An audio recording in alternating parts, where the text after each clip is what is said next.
আল্লাহর কালাম বলতে আছেন সুবহানাল্লাযী ইসরা বিআবদিহি লাইলাম মিনাল মাসজিদিল হারাম ইলাল মাসজিদিল আকসা। আমার আল্লাহ পাক বলেন আমার প্রিয় বান্দাকে আমি আল্লাহ পাক সফর করিয়েছি, আমি আল্লাহ রাব্বুল আলামিন সফর করিয়েছি রাতের সামান্য কিছু অংশের মধ্যে। আমি আল্লাহ পাক আমার হাবিবুল্লাহকে মেরাজ করিয়েছি আমি আল্লাহ পাকের দর্শন দিয়ে। ঠিক না? দর্শন দিয়েছে কোন মাসে? এই রজব মাস। কি মাস? এই মাসটা যে পেরিয়ে যাচ্ছে এই মাসের কত ফজিলত, কত গুরুত্ব আল্লাহ পাক দিতে বলেছেন, নবী মুস্তাফা দিতে বলেছেন, তাকে আপনারা জানেন? নবী মুস্তাফা মেরাজ করেছেন কোন মাসে গো? এই মাসে, রজব মাসে। এই মাসে আল্লাহ তাবারক তাআলা প্রত্যেক মুমিন মুসলমানের উপরে নামাজকে ফরজ করেছেন। 26 তারিখ দিবাগত রাত্রিতে আল্লাহর হাবিব যখন নবী মুস্তাফা আল্লাহর দিদারে গেলেন গুনাহগার উম্মতের জন্য নামাজ ফরজ করলেন। জোরে বলো সুবহানাল্লাহ। সেই নবী মুস্তাফাকে বনের হরিণ চিনল, পাথর চিনল, গাছে চিনল, কিন্তু উম্মতি মুহাম্মাদি হয়ে কিন্তু এখন পর্যন্ত আমরা নবী মুস্তাফাকে চিনতে পারলাম না। কথা বলেন ঠিক কি না? মিরাজের ঘটনা আপনাদেরকে একটু শোনাবো, শোনাবেন? শুনবেন গো আব্বাজি আমার ভাইজানেরা, গভীর মনোযোগ দিবেন বাবা। আমার আল্লাহ পাক বলতে আছেন ও পৃথিবীর মানুষেরা শুনে রেখে দাও, আমার প্রিয় হাবিবকে আমি সামান্য রাতের অংশের মধ্যে আমি মেরাজ করিয়েছি। ওই মেরাজটা কিন্তু স্বপ্নের মধ্যে ছিল না, ওই মেরাজটা চোখে অর্থাৎ চামড়ার চোখে আমার হাবিবুল্লাহ আমি আল্লাহ পাকের দর্শন নিয়েছে। বাবাজি এমন মাযহাব আছে যারা বলে নবী মুস্তাফা স্বপ্নের মধ্যে মেরাজ করেছে। আমার নবী আল্লাহ পাককে যে দেখেছেন চোখে, এটা আপনাদের কতটুকু বিশ্বাস আছে না নাই? 100% বিশ্বাস বলছে বাবা। নবী মুস্তাফা আল্লাহ পাকের দর্শন স্বচক্ষে অর্থাৎ চামড়ার চোখে আমার নবী মুস্তাফা আল্লাহ পাকের দর্শন করেছেন। জোরে বলো সুবহানাল্লাহ। কেমন ভাবে দর্শন করলেন বাবা? আমার আল্লাহ পাক বলতে আছেন ও জিবরাইল শুনে রেখে দাও, অনেক লম্বা চওড়া ঘটনা বাবা, এই দিক সেই দিক যাব না, আপনাদেরকে মেরাজের ঘটনা শুনিয়ে দিই। গভীর মনোযোগ দিবেন বাবা, মনটাকে নরম করে মেরাজের ঘটনা আপনারা শুনবেন। আমার আল্লাহ পাক বলেন রে জিবরাইল শুনে রেখে দাও, জেনে রেখে দাও, আমার নবী মুস্তাফার কাছে যাও, নবী মুস্তাফাকে সুসংবাদ জানিয়ে দাও যেন আপনি নবী মুস্তাফা আল্লাহর দিদারে মেরাজ শরীফে যায়। আল্লাহ পাক বলতে আছেন জিবরাইল নবী মুস্তাফার কাছে যাওয়ার পূর্বে তুমি জান্নাতের মধ্যে প্রবেশ করবে। সেই নবী মুস্তাফা সফর করবে, সেইটার উপরে সফর করবে, সেইটার নাম হলো বুরাক। কি? ওই মক্কা থেকে অর্থাৎ মসজিদে হারাম থেকে মসজিদে আকসা, মসজিদে আকসা থেকে প্রথম আসমান, দ্বিতীয় আসমান, চতুর্থ আসমান যে যাবে তার জন্য আল্লাহ পাক বলছেন হাবিবুল্লাহর কাছে যাওয়ার আগে জান্নাত থেকে একটা বুরাক নিয়ে আসো, ওই বুরাকের পিঠে চেপে যেন আমার নবী মুস্তাফা আমি আল্লাহর দিদারে আসি। আরো জোরে বলেন। আচ্ছা আপনাদের এখানে আমি দাওয়াতে এসেছি, আপনারা কি আমাকে জামা দিয়েছেন, পাগড়ি দিয়েছেন? আমার আল্লাহ পাক বলতে আছেন পৃথিবীর মানুষেরা শুনে রেখে দাও, নবী মুস্তাফাকে যখন মিরাজে দেখেছিলাম ওই নবী মুস্তাফার পরনের ড্রেস আমি আল্লাহ পাক পছন্দ করেছি। আমি আল্লাহ পাক জুব্বা মুবারকটা পছন্দ করেছি, আমি আল্লাহ পাক পাগড়ি মুবারকটা পছন্দ করেছি। হযরতে জিবরাইল জান্নাতের মধ্যে মধ্যে প্রবেশ করে গেলেন। জান্নাতের মধ্যে প্রবেশ করার পরে দেখতেছে অনেক কটা বুরাক যারা নবী মুস্তাফার জুব্বা মুবারকের সামনে বসে নবী মুস্তাফার জুব্বা মুবারক এবং আমামা শরীফ অর্থাৎ পাগড়ি শরীফটা যেন জিয়ারত করতে আসে এমন একটা বুরাক কোনার মধ্যে বসে নবী মুস্তাফার বিরহে কান্না করে। জোরে বলো আরেকটু জোরে। নবী মুস্তাফার বিরহে যেন বুরাকটা কান্না করে। জিবরাইল জিজ্ঞাসা করে ওগো বুরাক এতগুলা বুরাক যারা আনন্দ করে আনন্দ আত্মহারায় তারা ফুর্তি করতে আসে তুমি কেন ঝড় নয়নে কান্না করো? ওই বুরাকটা বলতেছে যে জিবরাইল ফেরেশতা শোনো আমার আল্লাহ পাক যেই দিন থেকে আমাকে বানিয়েছে সেই দিন থেকে আমি কান্না করতে আসি। কারণ হলো আমি নবী মুস্তাফার এত দিওয়ানা এত মাস্তানা নবী মুস্তাফাকে দেখার জন্য আমি বুরাক যেন কান্না করতে আসি। আমার আল্লাহ পাক বলেন ও জিবরাইল শোনো সেই বুরাকটা নবীর মহব্বতে কান্না করে ওই বুরাকটা নবী মুস্তাফার সঙ্গী বানিয়ে দাও। আরেকটু জোরে বলুন। বুরাকটাকে নিয়ে যেন নবী মুস্তাফার সঙ্গে নবী মুস্তাফার কাছে গেলেন। আচ্ছা আপনাদের কাছে প্রশ্ন, যখন নবী মুস্তাফাকে মেরাজে ডেকেছিলেন নবী মুস্তাফা কার বাড়িতে ছিলেন? কথা বলেন, কার বাড়িতে জানেন না? উম্মে হানির বাড়িতে। কার বাড়ি? উম্মে হানির বাড়িতে নবী মুস্তাফা বিশ্রাম করতেছিলেন, আরাম করতেছিলেন। নবী মুস্তাফার কাছে যখন হযরতে জিবরাইল আমিন পৌঁছে গেলেন, আমার জিবরাইল দেখতে পাই নবী মুস্তাফা আরাম করে। জোরে বলেন। নবী মুস্তাফা আরাম করতে আছে। ও বাবাজি ভাইজানেরা, আপনাদের ইমাম সাহেব যদি মসজিদে আরাম করে, হুজুরের ঘরে যদি আরাম করে, আপনি দরজার মধ্যে ঠক ঠক করে আওয়াজ দিয়ে বলবেন ও মুলবি সাহেব আপনি রুমে আছেন নাকি? বলবেন না? কিন্তু এমন এমন মানুষ আছে যারা মুলবি সাহেবকে উচ্চ গলা পর্যন্ত কথা বলে, বলে না ওই মুলবি সাহেব বাড়িতে আছেন কি? ওই মুলবি সাহেব আপনি রুমে আছেন কি? বলে না। আচ্ছা বলে নবী মুস্তাফা উম্মে হানির বাড়িতে আরাম করতে আছেন, হযরতে জিবরাইল আমিন যাওয়ার পরে দেখে নবী মুস্তাফা আরাম করতে আছে, আবার যেন আল্লাহর কাছ থেকে ইজাজত নেয় ওগো আমার মালিক আপনার হাবিব ঘুমাচ্ছে তো আমি আপনার হাবিব আরাম করতেছে তো আমি তিনাকে উঠাবো কি করে? সুবহানাল্লাহ। আমি যদি তিনাকে ডাক দিই তাহলে আমি জিবরাইলের বেয়াদবি হবে, কারণ ওই নবী মুস্তাফার কারণে আমি জিবরাইল হয়েছি, ঠিক কি না? নবী মুস্তাফার ওসিলায় আসমান জমিন চাঁদ সূর্য লৌহ কালাম হয়েছে, আমি জিবরাইলও হয়েছি। ওই নবীকে যদি ডাকি তাহলে তো আমার বেয়াদবি হয়ে যায়। আমার আল্লাহ পাক বলেন ও জিবরাইল শোনো তোমাকে ডাক দিতে হবে না, নবী মুস্তাফা আরাম করতেছে, নবী মুস্তাফার কদম তলায় একটা চুমা দিয়ে দাও। কি দিয়ে দাও? নবী মুস্তাফার কদম তলায় যেন চুমা দিয়ে দিলেন। নবীজি উঠে বলেন ওগো জিবরাইল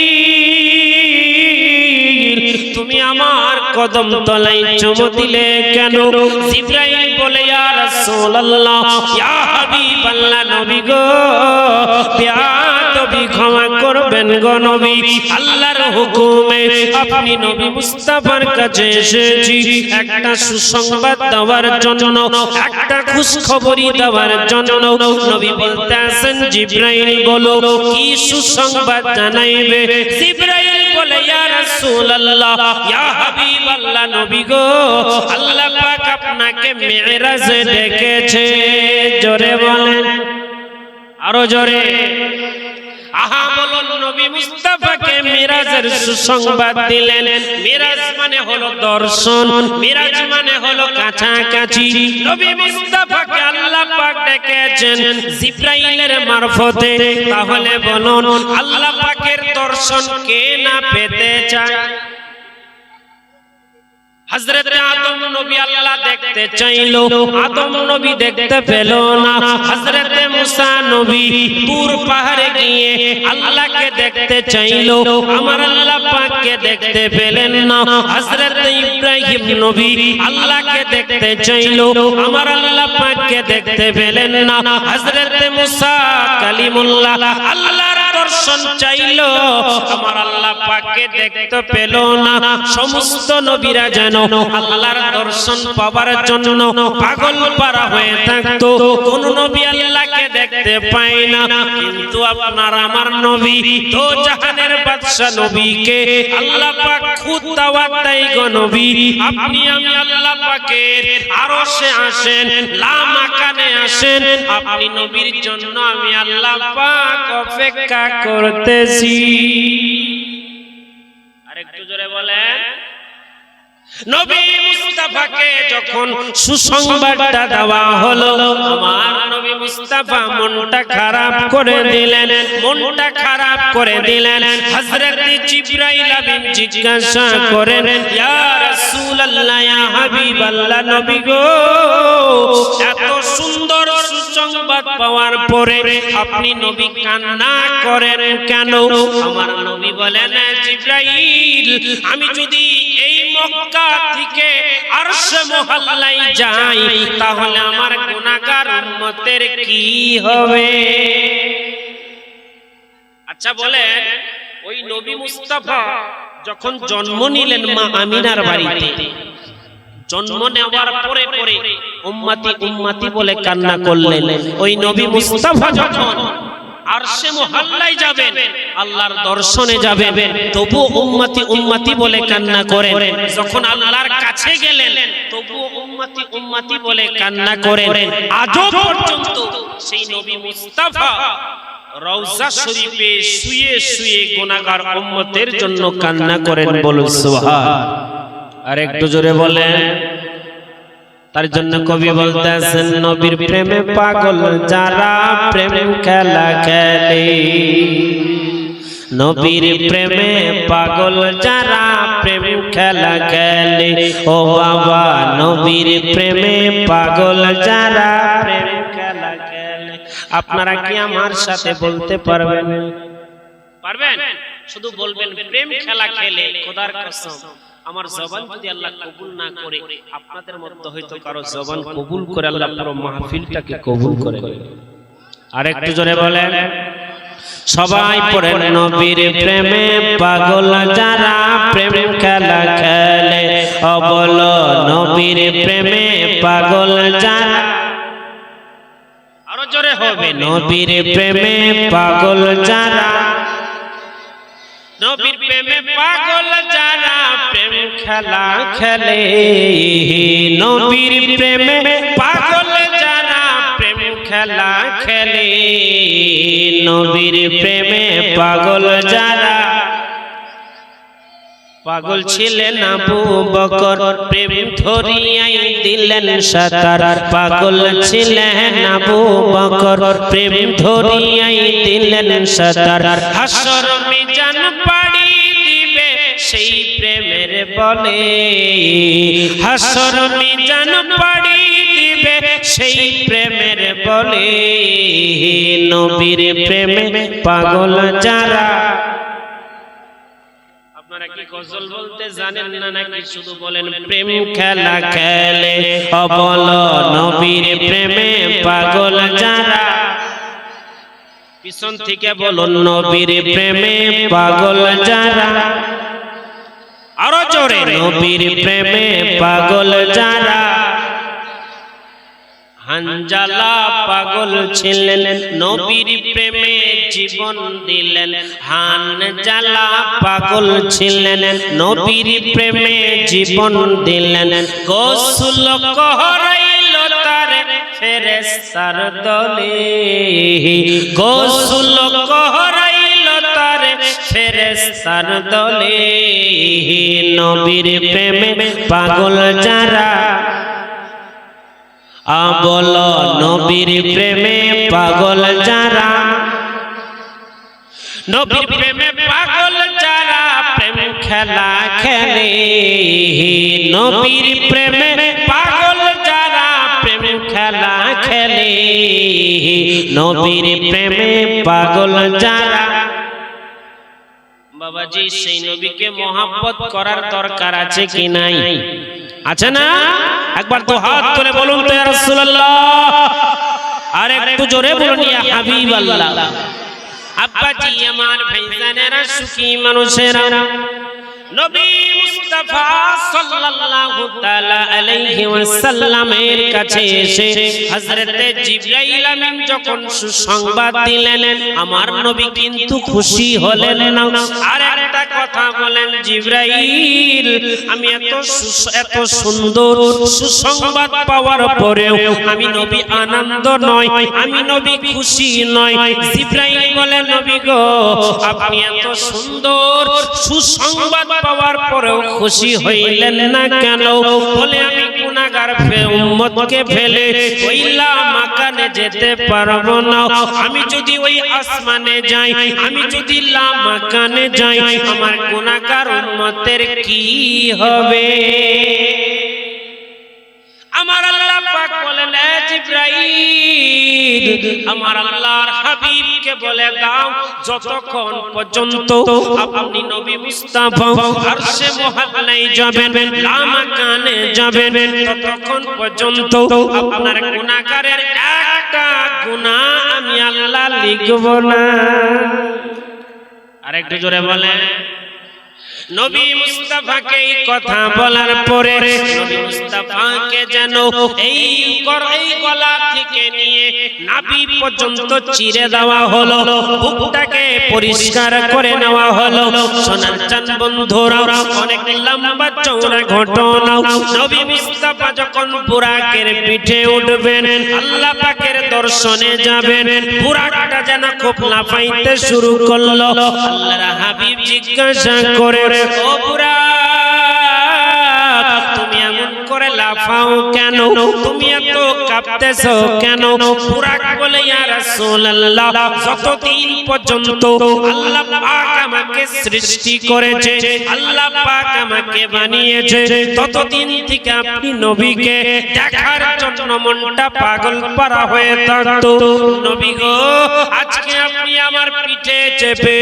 আরশে মুহাল্লায় যাবেন আপনি আমার পিঠে চেপে মসজিদে হারাম পর্যন্ত যাবেন মসজিদে হারাম থেকে নিয়ে মসজিদে আকসায় যাবেন এর জন্য আমি বুরাক আনন্দ আত্মহারা হয়ে লাফাইতাছি জোরে বলুন সুবহানাল্লাহ বুরাক বলতেছে ইয়া রাসূলুল্লাহ নবী গো আপনি সফর করার পূর্বে আপনার কাছে একটা দরখাস্ত রয়ে গেল নবী বলছেন ও বুরাক বলো বলো কি দরখাস্ত তোমার থাকলো আমার বুরাক যেন বলতে আছে নবী গো কাল হাসরের মাঠে সমস্ত নবীরা যেমন নফসি নফসি বলে কান্না করবে আপনি একবার জান্নাতে প্রবেশ করবেন একবার উত্তরে দৌড়াবেন একবার পশ্চিমে দৌড়াবেন একবার উত্তর দিকে দৌড়াবেন গো নবী ওই যখন আপনি পূর্বের দিকে যাবেন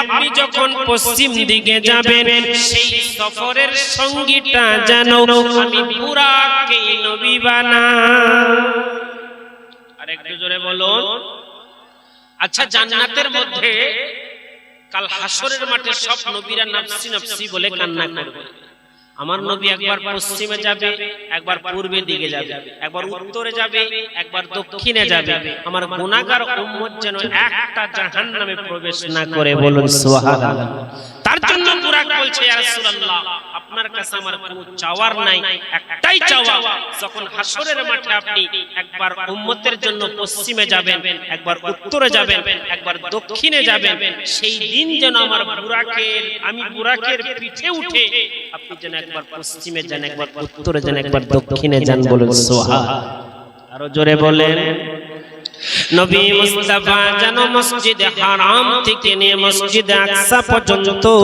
রওনা হইতে শুরু করলেন। বাবাজি মসজিদে আকসাতে যাওয়ার পরে দেখি অসংখ্য নবীগণ হাজির রয়েছে।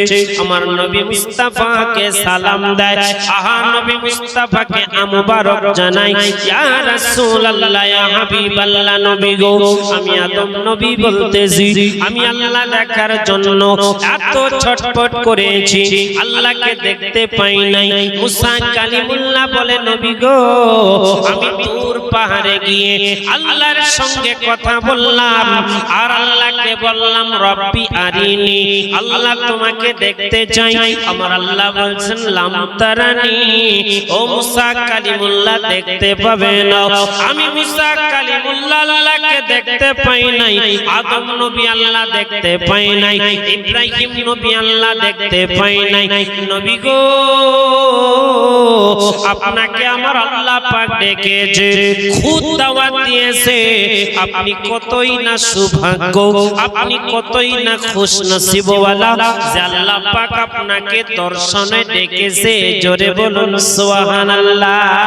আমার নবী মুস্তাফা বলেন, ও নবীরা শুনে রেখে দাও, আমি যখন মসজিদে হারাম থেকে নিয়ে মসজিদে আকসায় আসতেছিলাম, আমার আল্লাহ পাক এমন সুন্দর একটা ম্যাপ তৈরি করেছে, ওই রাস্তা দিয়ে আসার সময় দেখতে পেলাম আমার মুসা কালিমুল্লাহ ওই কবরের মধ্যে দাঁড়িয়ে দাঁড়িয়ে নামাজ পড়তেছে। আচ্ছা বলুন, ওই দয়ার নবী কবরের নিচে কি হয় সেইটা জানেন কিনা? কথা বলেন। নবী মুস্তাফা ইলমে গায়বের সংবাদদাতা কি নয়? নবী মুস্তাফা হযরতে মুসা কালিমুল্লাহ কবরের মধ্যে নামাজ পড়লো। নবী বলেন, আমি মুসাকে দেখলাম দাঁড়িয়ে দাঁড়িয়ে নামাজ পড়তে আসে। তাহলে এতে বোঝা যায় মেরাজের ঘটনা যখন আমরা বলবো তখন কিন্তু নূরের খবর চলে আসবে। যখন মেরাজের বয়ান করব তখন আমার নবী ইলমে গায়বের সংবাদদাতা তা প্রমাণ হয়ে যাবে। আমার নবী মুস্তাফা নূরের তৈরি তা প্রমাণ হয়ে যাবে। আমরা হলাম আহলে সুন্নাত ওয়াল জামাতের মানুষ, আমরা হলাম আহলে সুন্নাত ওয়াল জামাতের মানুষ। আমরা মিরাজকে বয়ান করব আর নবী মুস্তাফাকে তো নূর মানি, নবী মুস্তাফাকে তো ইলমে গায়বের সংবাদদাতা জানি। কিন্তু বাবাজি ওয়াহাবি দেওবন্দি যারা আছে তারা কিন্তু মিরাজের ঘটনা বলে না। বলবে? কারণ মিরাজের ঘটনা যদি সঠিকভাবে বর্ণনা করা যায়, আমার নবী ইলমে গায়বের সংবাদদাতা তা প্রমাণ হবে। জোরে বলুন। নবী মুস্তাফার মিরাজের ঘটনা যদি তুলে ধরা হয়, আমার নবী নূরের নবী তা প্রমাণ হবে।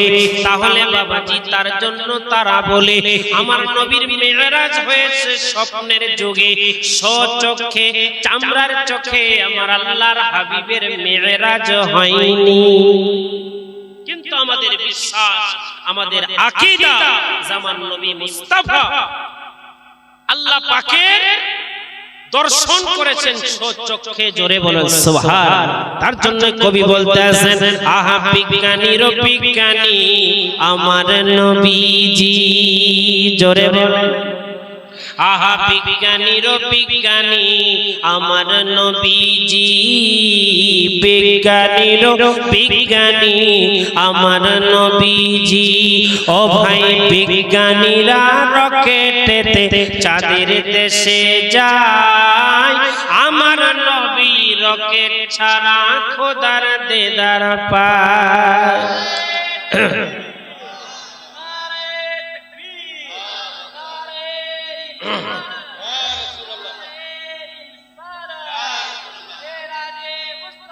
जिंदाबाद जिंदाबाद अल्लाह। বিজ্ঞানীর বিজ্ঞানী আমার নবীজি, বিজ্ঞানীর বিজ্ঞানী আমার নবীজি। ও ভাই বিজ্ঞানীরা রকেটেতে চাঁদের দেশে যায়, আমার নবী রকেট ছাড়া খোদার দেদার পায়। ও ভাই এমন একটা দয়ার নবী, এমন একটা মায়ার নবী খুঁজা পাইবানি, বিজ্ঞানীর বিজ্ঞানী আমার নবীজি। আবু বকর সিদ্দিককে সাপে কামড়াইলো, আবু বকর সিদ্দিককে সাপে কামড়াইলো, আমার নবীর থুথু দিয়া ভালা হয়ে গেল। আরো জোরে বলেন। আবু বকর সিদ্দিককে সাপে কামড়াইলো, আমার নবীর থুথু দিয়া ভালা হয়ে গেল। ও ভাই এমন একটা মায়ার নবী, এমন একটা দয়ার নবী খুঁজা পাইবানি, বিজ্ঞানীর বিজ্ঞানী আমার নবীজি, বিজ্ঞানীর বিজ্ঞানী আমার নবীজি। ও ভাই বিজ্ঞানীরা রকেটেতে খোদা চাঁদের দেশে যায়, মোদের নবী রকেট ছাড়া খোদার দেদার পায়। ও ভাই এমন একটা মায়ার নবী, এমন একটা দয়ার নবী খুঁজা পাইবানি, বিজ্ঞানীর বিজ্ঞানী আমার নবীজি। জোরে বলুন না সুবহানাল্লাহ। ও সোনার চাঁদ বন্ধুরা, আমার সুখী মানুষেরা, মসজিদে আকসাতে যখন কামলিওয়ালা নবী পৌঁছে গেলেন, দেখেন হাজার হাজার নবীগণ, হযরতে আদম নবী রয়েছে, মুসা নবী রয়েছে, ঈসা নবী রয়েছে। এক কথায় আদম से लेकर ईसा नबी तक जितने भी नबी है सब नबी सब नबी ওখানে হাজির ছিল। আর আমার নবী মুস্তাফা মসজিদে আকসাতে 2 রাকাত নামাজ পড়ালেন, অর্থাৎ ইমামতি করলেন। জোরে বলুন সুবহানাল্লাহ। নবী মুস্তাফা ইমামতি করলেন, আর সব নবীগণ নবী মুস্তাফার পিছনে যেন ইক্তাদা করলেন। বলুন সুবহানাল্লাহ। নবী মুস্তাফাকে আল্লাহ পাক আবার হুকুম দেয়, ইয়া রাসূলুল্লাহ নবী গো, আপনি আবার যেন বুরাকের পিঠে উঠে যান। নবীজি বুরাকের পিঠে উঠে গেলেন, প্রথম আসমানে চলে গেলেন। যাবার পরে দেখে আবার আদম নবীর সঙ্গে দেখা। জোরে বলেন। আদম নবীর সঙ্গে দেখা হলো, সালাম দেওয়া হলো, কালাম করা হলো, কথাবার্তা হলো। আবার যেন দ্বিতীয় আসমান চলে গেলেন। যাওয়ার পরে দেখেন হযরতে ইব্রাহিম নবীর সঙ্গে দেখা। তৃতীয় আসমান চলে গেলেন, হযরতে হারুন নবীর সঙ্গে দেখা। পঞ্চম আসমানে চলে গেলেন, হযরতে মুসা কালিমুল্লাহর সঙ্গে দেখা হলো। জিবরাইলের মারফতে যখন নবী মুস্তাফা ওই বুরাকের মারফতে যখন আসমানে চাপতেছিলেন, ষষ্ঠ আসমানে যখন চলে গেলেন, জিবরাইল বলে, নবী গো, ও মায়ার নবীজি, আমার যতক্ষণ পর্যন্ত আসার ক্ষমতা ছিল ততক্ষণ পর্যন্ত আমি চলে এসেছি, আমি কিন্তু আর আগাইতে পারবো না। বলে কিসের জন্য আগাতে পারবে না? বলে ইয়া রাসূলুল্লাহ, আমি জিবরাইল যদি আরেকটু এগিয়ে যাই আমার পাখা পুরো ছাই হয়ে যাবে। বলেন সুবহান। আরেকটু জোরে বলেন। একবার মহব্বতে বলুন তো ইয়া রাসূলুল্লাহ। শোনার জন্য বন্ধুরা, জিবরাইল বলে, ইয়া রাসূলুল্লাহ নবী গো, আমি আর যেতে পারবো না গো নবী, আপনি এখন আল্লাহর কাছে চলে যান। এই কথা বলার পরে জিবরাইলকে বলতে আছে, নবী গো, এই যে একটা বড়ই গাছ দেখতে পান, এই যে একটা কুলের গাছ দেখতে পান, যেই কুলের গাছের পাতা নাকি বড় বড়, জোরে বলেন, বলে এই গাছটা কিসের গাছ? আমার নবী মুস্তাফাকে জিবরাইল বলে, ও নবীজি, এই গাছের মধ্যে হযরত মাওলানা মুহাম্মদ নাজিবুল সাহেবের নাম থাকবে, মাওলানা জিয়াউর রহমানের নাম থাকবে। এ বাবাজি, করতি পাড়ার যত মানুষ রয়েছে সমস্ত মানুষের নাম জানো ওই বড়ই গাছের পাতার মধ্যে লেখা থাকবে। ওই পাতাটা যখন যার নাম লেখা থাকবে, ওই পাতাটা যখন জমিনের মধ্যে পড়ে যাবে, তার ঠিক 40 দিন পরে তার ইন্তেকাল হবে। আরো জোরে বলেন, তার ইন্তেকাল হবে, আর কেউ তাকে বাঁচাইতে পারবে না। সোনার চাঁদ বন্ধুরা, আমার আল্লাহর হাবিবকে জানো জান্নাত জাহান্নামকে দেখানো হলো, বাবাজি কাউসার দেখানো হলো। আমার আল্লাহ পাক বলেন, নবী গো, ইন্না আ'তাইনাকাল কাউসার, আপনি নবী মুস্তাফাকে হাউজে কাউসারের মালিক বানিয়েছি। আপনি নবী চিন্তা করিয়েন না, আপনি টেনশন করিয়েন না। নবী মুস্তাফা জানো আল্লাহর সামনাসামনি হয়ে গেল, বলা হয়েছে এত নিকটে চলে গেলেন। আমার আল্লাহ পাক জানো কুদরতি জবানে নবী মুস্তাফার সঙ্গে প্রেমের গল্প করে। আরো জোরে বলেন। রাওয়াইতের মধ্যে আসছে, কামলিওয়ালা নবী যখন আল্লাহর দর্শনে যায়, আল্লাহ পাকের দিদারে চলে গেলেন, আল্লাহর কুদরতি হাতটা যেন আমার নবী মুস্তাফার কাঁধের মধ্যে রেখেছেন। জোরে বলেন মারহাবা। আরে একটু জোরে বলুন না সুবহানাল্লাহ। সেই নবী মুস্তাফার উম্মত হতে পেরে আপনি খুশি না বেজার? সবাই বলেন খুশি না বেজার? আর একটু জোরে বলেন। ওই নবী মুস্তাফার উম্মত হতে পেরেছি বাবা, আমরা তো অনেক আনন্দ, আমরা তো অনেক খুশি বাবা। অনেক লম্বা চওড়া ঘটনা, নবী মুস্তাফার কাঁধে যেন আল্লাহ পাকের কুদরতি হাতটা রাখা হলো। নবী মুস্তাফার সঙ্গে প্রেমের আলাপ হচ্ছে গো। আমার আল্লাহ পাক কুদরতি আওয়াজে বলেন, নবী গো, আপনি যেই গুনাহগার উম্মতকে আসমানে এসেও ভুলেন না, ইন্তেকাল সময় ভুলেন না, রওজা শরীফ নবী আপনি উম্মত ভুলেন না। ওই নবী মুস্তাফার জন্য আমি আল্লাহ পাকের কাছে বিরাট বড় একটা উপহার রয়েছে। কি রয়েছে? এক বিরাট বড় উপহার। নবী আনন্দ আত্মহারা যে আমার উম্মতের জন্য আল্লাহ পাক উপহার রেখেছে। বলে কি উপহার? আল্লাহ পাক বলছেন, তোমার বান্দাদের জন্য, তোমার উম্মতের জন্য আমি আল্লাহ পাক নামাজকে ফরজ করলাম। বলেন সুবহান। কয় ওয়াক্ত নামাজ ফরজ করেছিল? সবাই বলেন কয় ওয়াক্ত?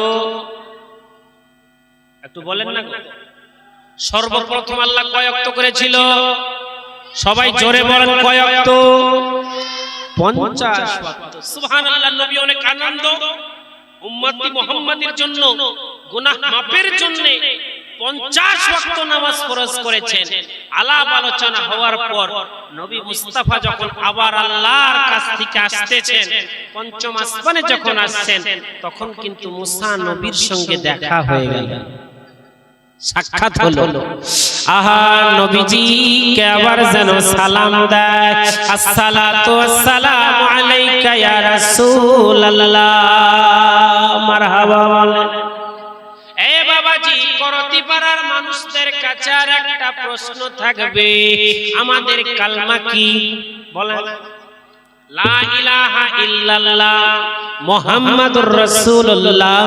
কিন্তু আপনি কি জানেন হযরত আদম নবীর কালমা কি ছিলেন? জানেন? জানেন না? আদম নবীর উম্মতের কালমা ছিলেন লা ইলাহা ইল্লাল্লাহ। আদম সফিহুল্লাহ। হযরত মুসা কালিমুল্লাহর উম্মতের কালমা ছিলেন লা ইলাহা ইল্লাল্লাহ। মুসা কালিমুল্লাহ। হযরত ইব্রাহিম নবীর উম্মতের কালমা ছিলেন লা ইলাহা ইল্লাল্লাহ।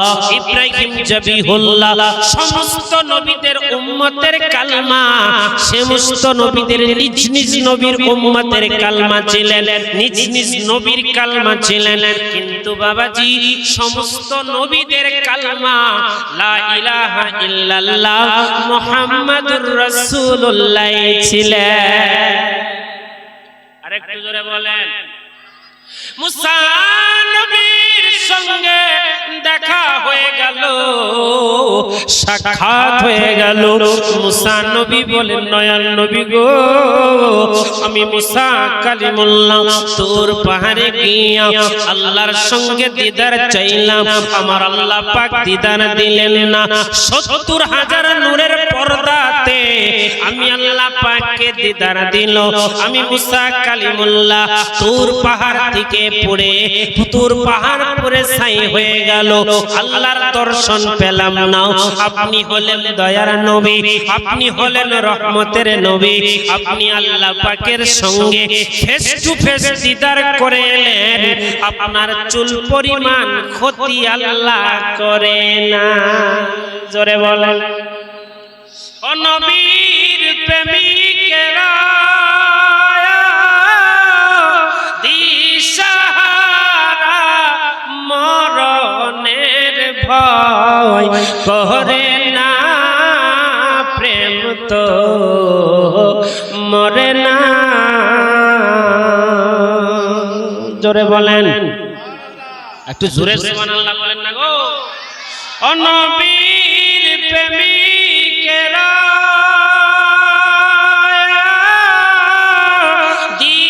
দিশাহারা মরণের ভয় করে না, প্রেম তো মরে না। প্রেম কইরাছে মুসা নবী তোর পাহাড়ে গেলেন চলি গো, ওই খুদার নূরে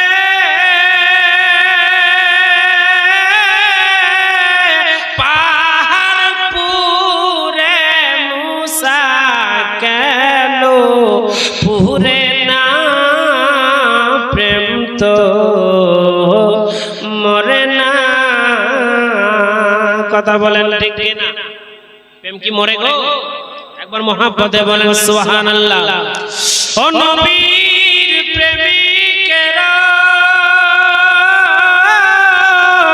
দিশাহারা মরণের ভয় করে না, প্রেম তো মরে না।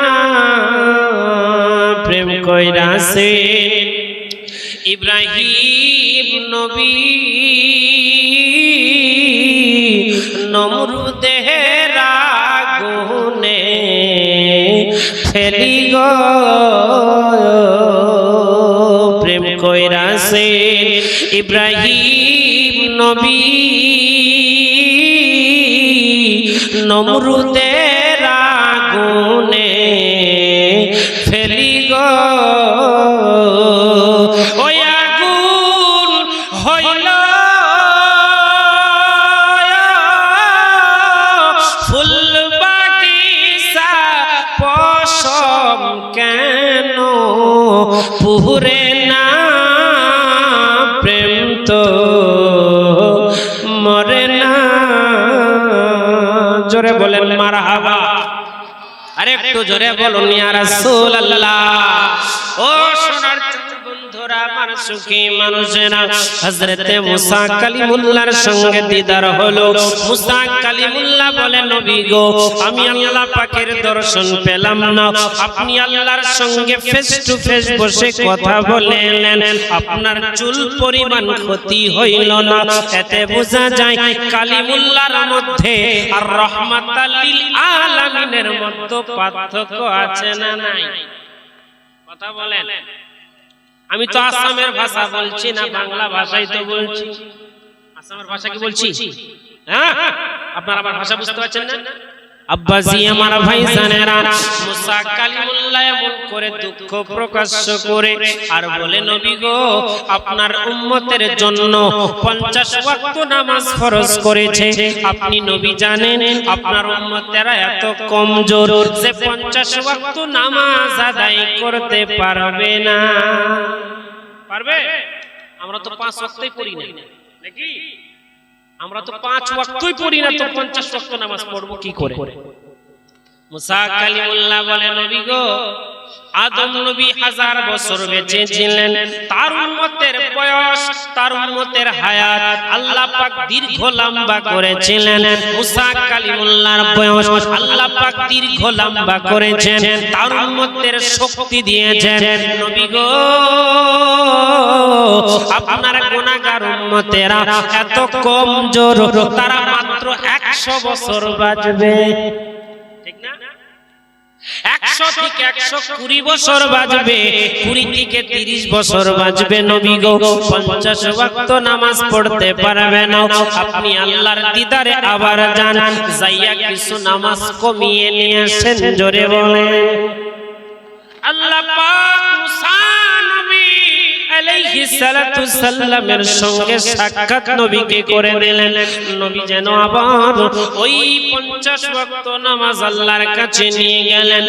যাওয়ার পরে বলে, মালিক, আপনার বান্দারা, আমার উম্মতেরা 50 ওয়াক্ত নামাজ পড়তে পারবে না, কিছু নামাজ কমিয়ে দেন। আমার আল্লাহ 5 ওয়াক্ত নামাজ কমিয়ে দিলেন। আর থাকে কয় ওয়াক্ত? সবাই বলেন। 50 থেকে 5 কমলে আর থাকে কত? আরো জোরে বলেন। 45 ওয়াক্ত নামাজ রয়ে গেল। আবার মুসা কালিমুল্লাহর সঙ্গে দিদার হলো। মুসা কালিমুল্লাহ আবারও বলে, নবী গো, 45 ওয়াক্ত নামাজ পড়তে পারবে না, আপনি আরো নামাজ কিছু কমিয়ে নিয়ে আসেন। নবী আমার একবার নয়, দুবার নয়, 9 বার যেন আল্লাহর দর্শনে গেলেন। জোরে বলুন সুবহানাল্লাহ। আপনাদের কাছে আবারও প্রশ্ন, বাবাজি, আমরা হলাম আল্লাহর বান্দা, ঠিক কিনা? কথা বলেন। আমরা আল্লাহর বান্দা কিনা? একবার দরুদ পড়েন, আল্লাহুম্মা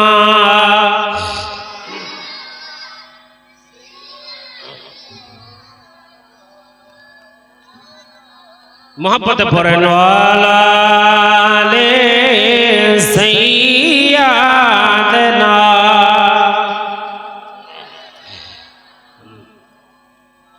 সাল্লু আলা মুহাম্মাদিন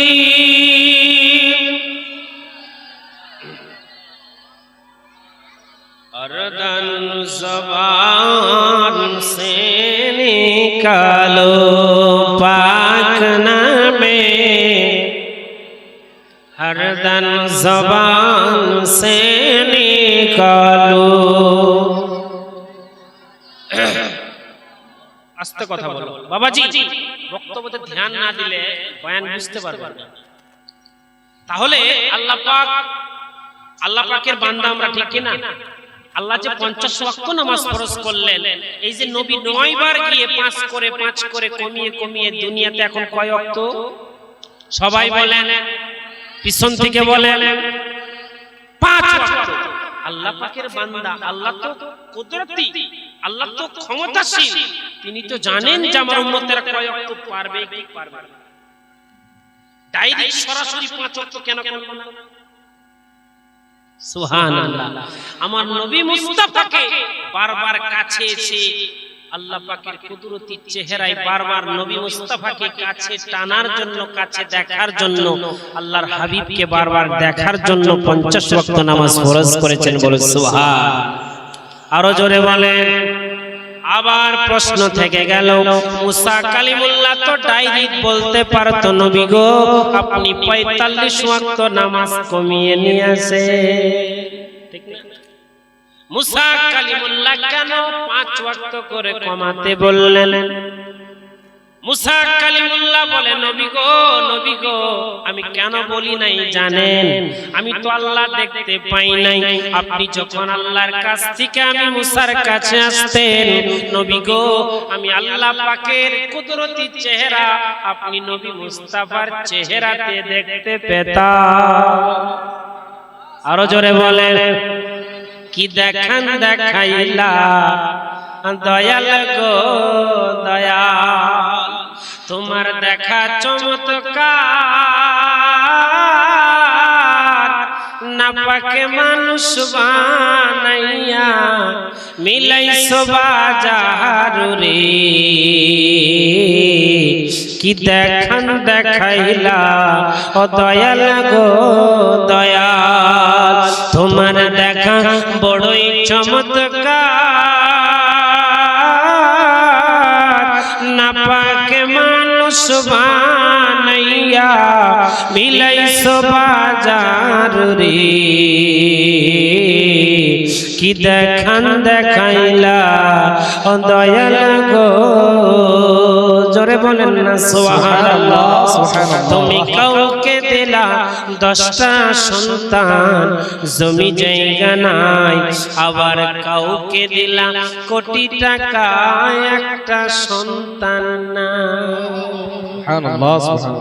ও তুমি কাউকে দিলা 10টা সন্তান, জমি জায়গা নাই, আবার কাউকে দিলা কোটি টাকা, একটা সন্তান নাই।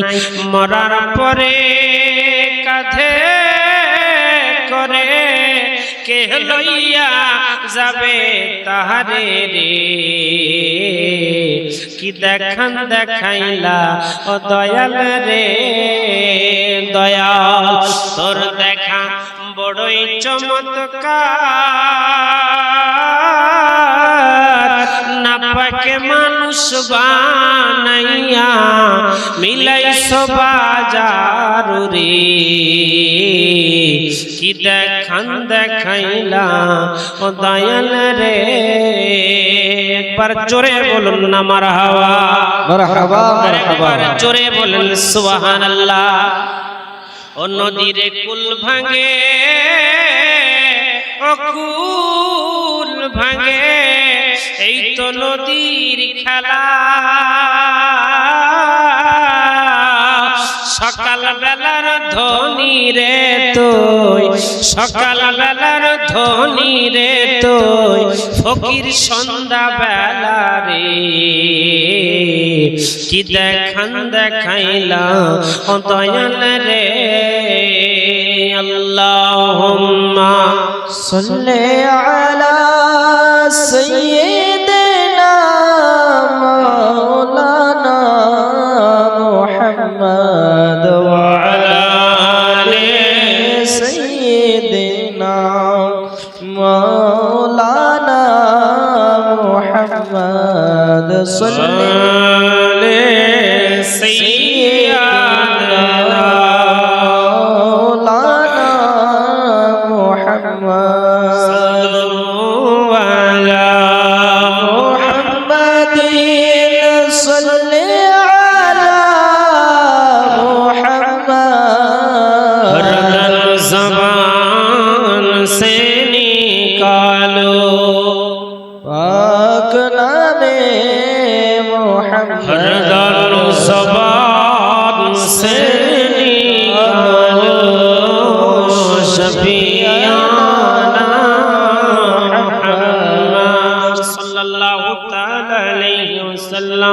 ও সোনার চাঁদ বন্ধুরা আমার গভীর মনোযোগ দেবেন বাবা। হযরতে মুসা কালিমুল্লাহর সঙ্গে আল্লাহর হাবিবের দিদার হলো। আমার নবী মুস্তাফা বলেন 50 ওয়াক্ত নামাজ থেকে 5 ওয়াক্ত নামাজ দুনিয়ার মতো রয়ে গেল। নবী মুস্তাফার মনটা যেন খারাপ হয়ে গেল।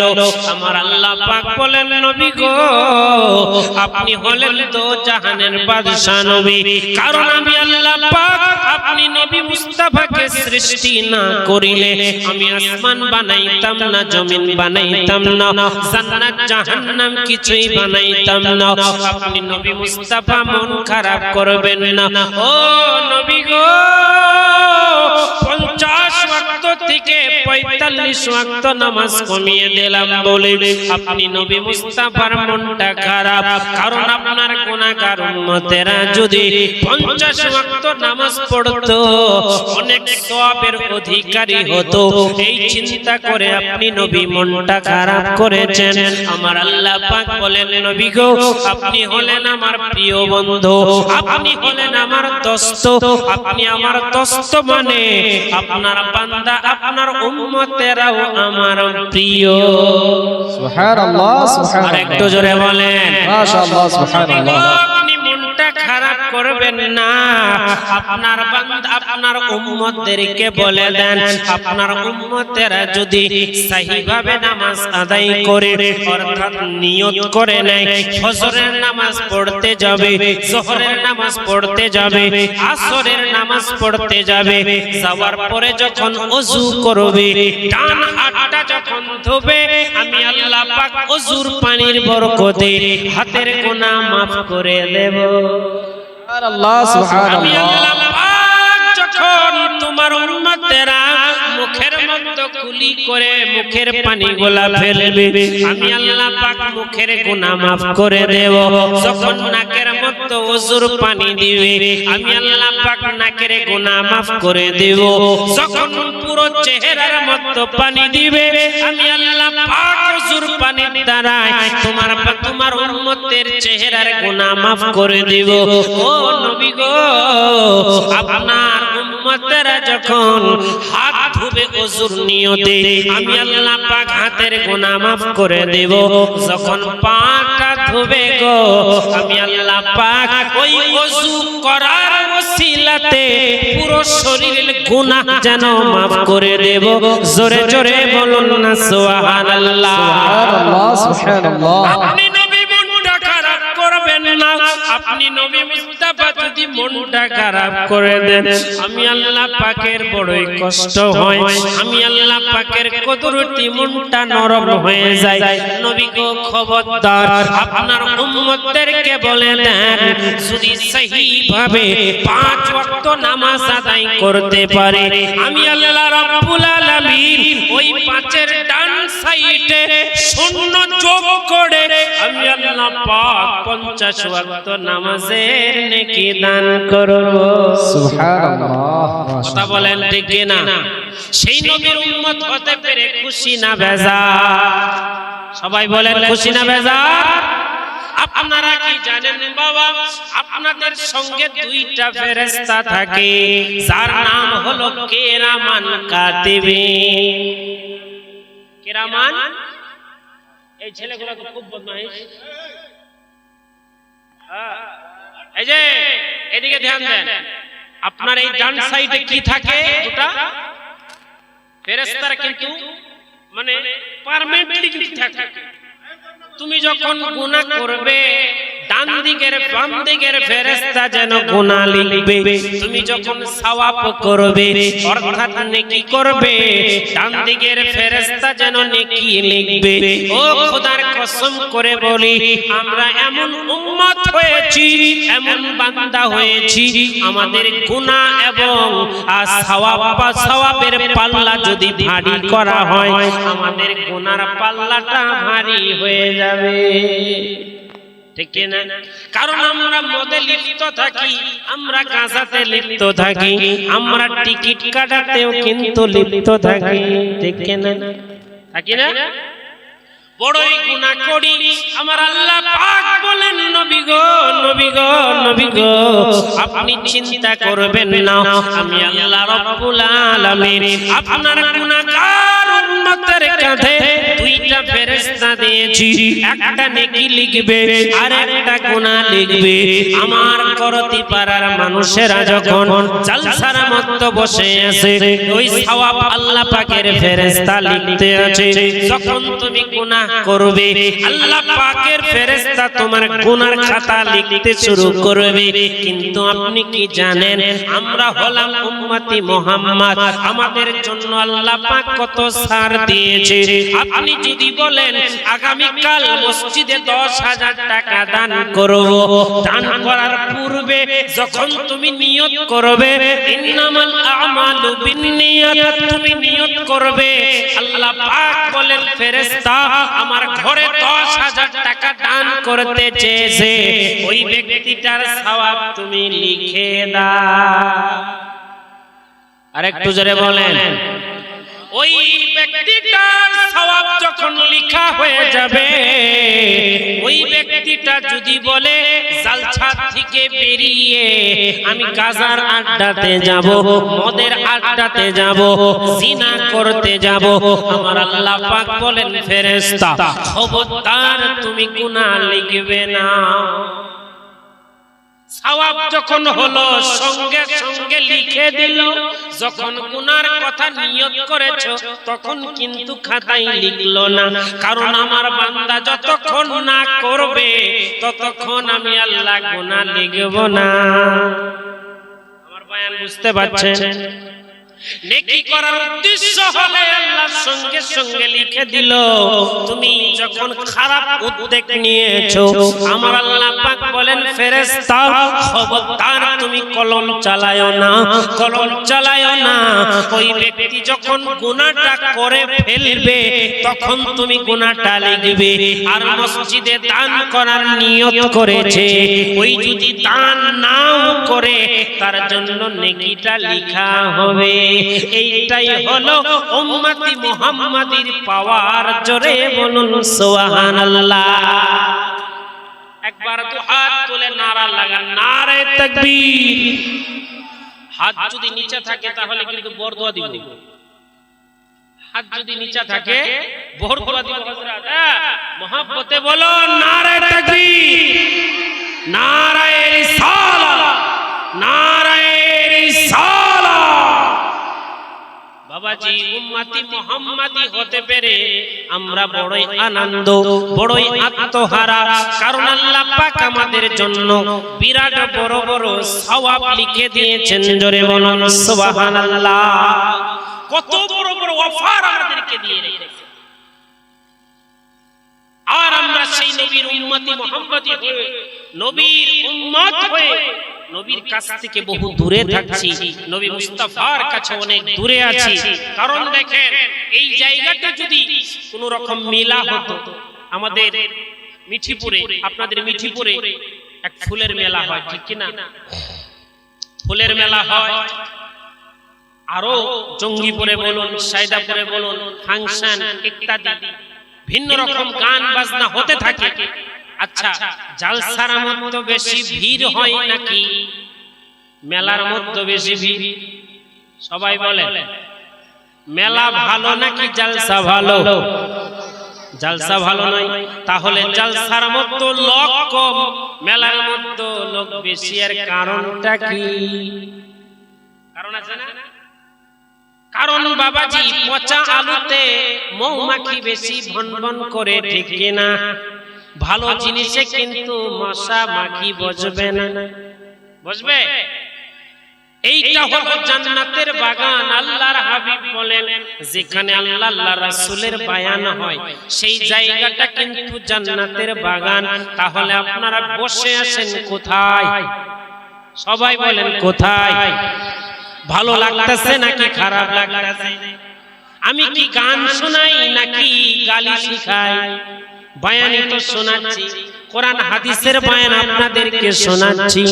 বাবাজি একটা কথার প্রতি যদি আমল করতে পারেন, খোদার কসম এই দুনিয়াটা আপনার জন্য জান্নাত হয়ে যাবে। কারণ আবু বকর সিদ্দিক নবী মুস্তাফা মিরাজ করে আসার পরে বলেছিলেন, আবু বকর আমি এক রাত্রি, সামান্য রাত্রের কিছু অংশতে আল্লাহর দর্শনে গিয়েছিলাম। আবু বকর বলেন সাদাকতা ইয়া রাসূলুল্লাহ, নবী গো আমি বিশ্বাস করি যেহেতু আপনি বলেছেন। আচ্ছা বলুন ওই নবী 63 বছর জিন্দেগিতে কোনদিন মিথ্যা বলেছে নাকি? কথা বলেন। কোনদিন কাউকে গালি দিয়েছে নাকি? কাফেরদের হাতে এত মার খেয়েছে, তারপরেও অভিশাপ দিয়েছে নাকি? মাওলানা নাজিবুল সাহেবকে যদি আপনারা বিনা দোষে গালি দেন, সে ছাড়বে নাকি? ছাড়বে? আপনারা যদি আমাকে উল্টো পাল্টা কথা শোনান, আমি কি আপনাদেরকে ছাড়বো নাকি? ওই নবী মুস্তাফাকে কাফেরের দলেরা কত রকম নারী ভুরি দিয়ে এত অত্যাচার করে দিল। নবী মুস্তাফার মাথার মধ্যে পাথর ছুঁড়ে দেওয়া হলো, নবী মুস্তাফাকে আঘাত দেওয়া হলো, তারপরেও কিন্তু আমার নবী গালি তো দূরের কথা, একটা বরদুয়া পর্যন্ত দেয় না। জোরে বলেন, বরদুয়া পর্যন্ত দেয় নাই। ব্রাদার মিল্লাত ইসলামিয়া মিরাজ করে আসলেন নবী মুস্তাফা। আবু বকর সিদ্দিক বলছেন, সাদাকতা ইয়া রাসূলুল্লাহ। সেই দিন থেকে আমার নবী মুস্তাফা বলেন, আবু বকর শোনো, তোমার নাম আমি সিদ্দিক আকবর রেখে দিই। ওই নবীকে যদি আপনি ফলো করেন, ওই নবীর মেরাজ যদি আপনি মানেন, তাহলে আপনি হবেন সচ্চা মুসলমান, তাহলে আপনি হবেন সচ্চা আশিকে রাসূল।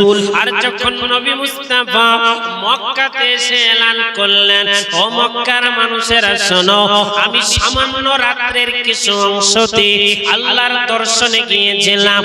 তারা বলে মুহাম্মদ পাগল হয়ে গিয়েছে, কারণ মসজিদে হারাম থেকে মসজিদে আকসা কমসে কম 1 মাসের রাস্তা। কয় মাসে? 1 মাসের রাস্তাতে তুমি এক রাত্রে কি করে ঘুরে এলা? বাবাজি, মসজিদে আকসা থেকে প্রথম আসমানে গেলা, যিনি 500 বছরের রাস্তা, আবার চতুর্থ আসমানে গেলা, ওইটাও 500 বছরের রাস্তা। ও মুহাম্মদ, তুমি কি পাগল পেয়েছো নাকি? তুমি কি আমাদেরকে পাগল পেয়েছো যে যেইটা বলবা সেটাই শুনবো? কিন্তু আবু বকর বলে, সাদাকতা নবী গো, আপনি যেইটা বলেছেন এটাই সত্যি। জোরে বলুন সুবহানাল্লাহ। আপনাদের কাছে বলে যাই, মেরাজকে যে বিশ্বাস করবে সে হলো সত্যিকারে আশিকে রাসূল, ঠিক না? যে বিশ্বাস করে নাই সে হলো আবু জাহেল। কি নাম? আচ্ছা, আবু জাহেল ভালো না খারাপ? আবু লাহাব ভালো না খারাপ? উতবা ভালো না খারাপ? আপনাদের এলাকায় কি কেউ আবু জাহেল বলে নাম আছে নাকি? কথা বলেন, আছে? উতবা সাইবা বলে কোন মেয়ে আছে নাকি? আবু লাহাব বলে কোন ছেলে আছে নাকি? আছে? কিন্তু মিঠিপুরের সরজমিনে ঘুরে দেখেন, হাজার হাজার আবু বকর খুঁজে পাবেন, ঠিক কিনা? হাজার হাজার আবু বকর খুঁজে পাবেন, হাজার হাজার উসমান গনি খুঁজে পাবেন, হাজার হাজার আলী খুঁজে পাবেন, কিন্তু একটা আবু জাহেল খুঁজে পাবেন না। সেই নবী মুস্তাফার আশিক হতে পেরে আমরা খুশি না বেজার? জোরে বলেন। তাহলে বাবা, ওই নবী মুস্তাফা গুনাহগার উম্মতের জন্য 5 ওয়াক্ত নামাজ বড় আদর করে, বড় কষ্ট করে নিয়ে এলেন। তাহলে কাল থেকে নামাজ ছেড়ে দেওয়ার দরকার আছে না নাই? আছে না? আছে না? তাহলে পড়ার দরকার আছে কি না? হাত তুলে দেখান কে কে নামাজ পড়েন। এই 4-5টা মুসল্লি বাবা, এই যে সুবহানাল্লাহ, আপনারা মাহফিল শুনছেন, কষ্ট করে মাহফিল করছেন, আমার বক্তব্য যে মাহফিল শুনতেছেন, এত সুন্দর করে আপনারা শুনতেছেন, বয়ান শুনতেছেন, মন চাই সারা রাত বয়ান করি। কিন্তু শুধু বয়ান শুনলে হবে? শোনার থেকে বেশি আমল করতে হবে, ঠিক কিনা? কথা বলেন। শুনতে হবে না? শোনার থেকে বেশি আমল করতে হবে। আমল কি জিনিস? নবী নামাজ নিয়ে এসেছেন, আসসালাতু খায়রুম মিনান নাওম। নামাজ হচ্ছে ঘুমের থেকে উত্তম। তোমরা ফজরের নামাজে কম্বলের নিচে শুয়ে থাকো, নামাজ পড়তে যাও না। ওয়া আকিমুস সালাতু ওয়া আতুজ যাকাতু ওয়ারকাউ মা'আর রাকিন। আল্লাহ পাক বলতে আছেন, তোমরা নামাজ পড়ো, রুকুকারীর সঙ্গে রুকু করো। এক জায়গায় নয়, 2 জায়গায় নয়, কোরআনের মধ্যে বহুবার আল্লাহ নামাজ পড়ো, কিন্তু আমরা নামাজে যেতে রাজি নই। ঠিক কি না? নামাজ পড়ি গো, তাহলে বয়ান শুনে কি লাভ হবে যদি আমল না করি? তাহলে শুনছেন কেন? বয়ান করার মতলব হচ্ছে এটাই যে হযরতের বয়ান শুনে